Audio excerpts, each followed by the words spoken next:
I'm a little Taliban. I come from the country of Afghanistan. If I'm gonna die in a big crash, it is the will of Almighty Allah. I didn't have the money for the vacation, so I joined the terrorist organization. I learned to fly a plane from a friend.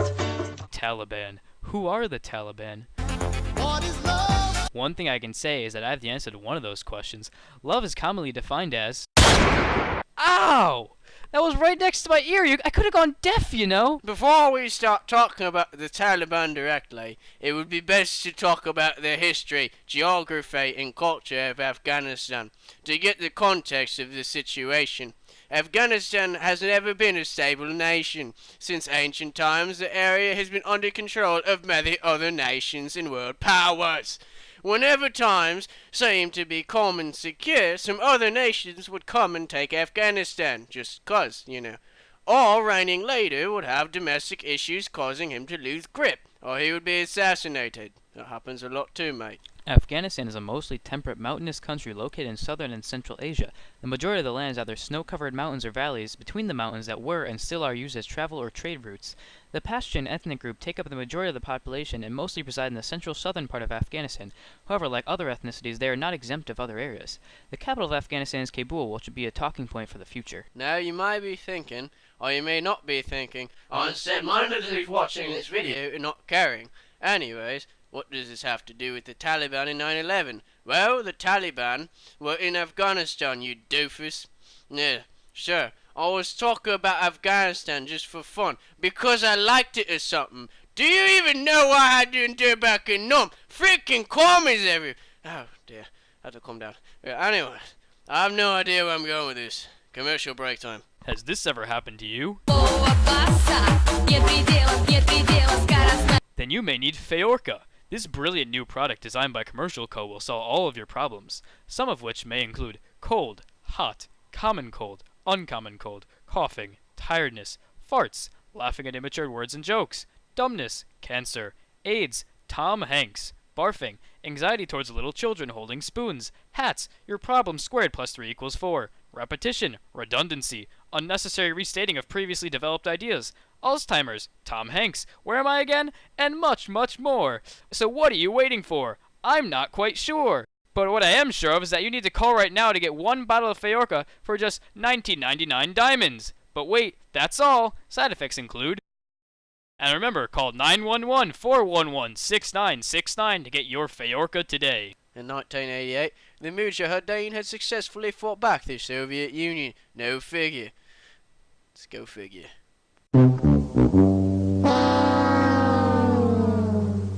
But there was one issue. Who was to take control of Afghanistan? The first candidate may seem to be the Mujahideen, obviously, because come on, mate. But the issue there is that they are compromised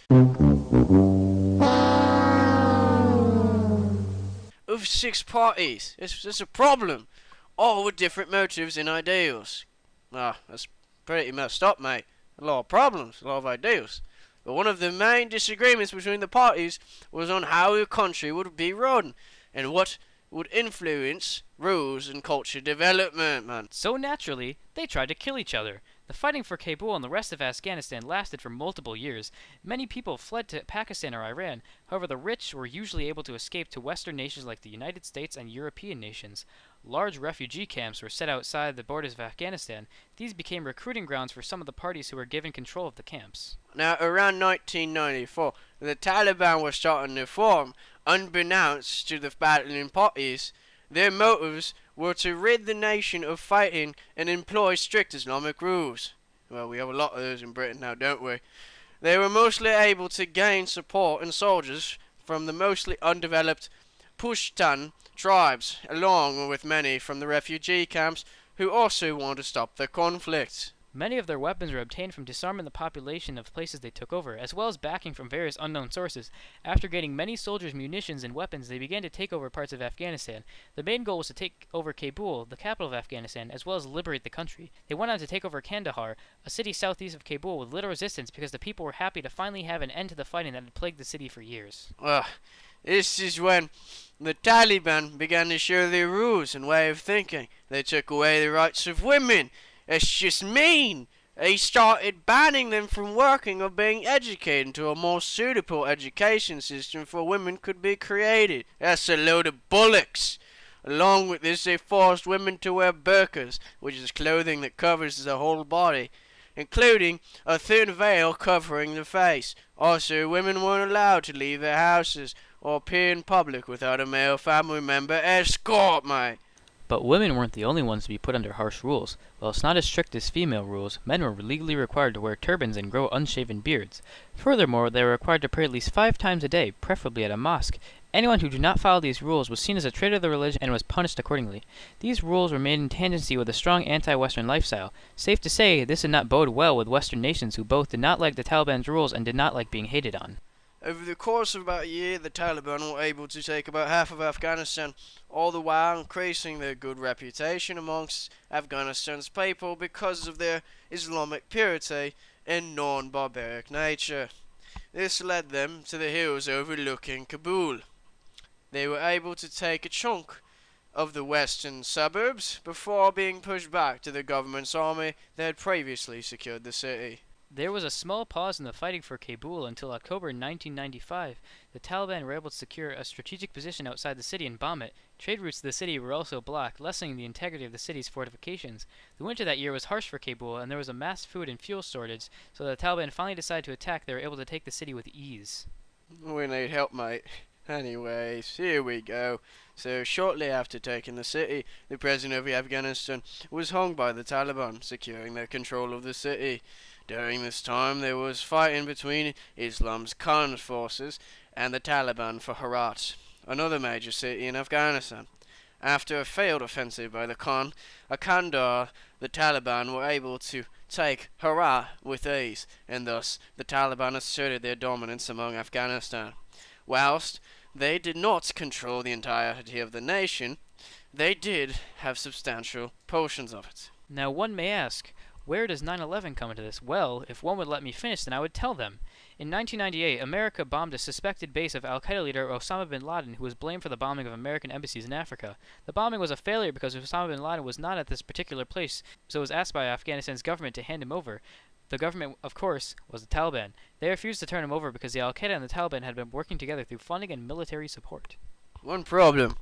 Then this happened. Now, shortly after the attacks on the World Trade Centers, the American government launched an invasion of Afghanistan with the cooperation of the anti-Taliban Northern Alliance. Within a short time, the Northern Alliance was able to overthrow the Taliban in Kabul, taking control of the country in turn.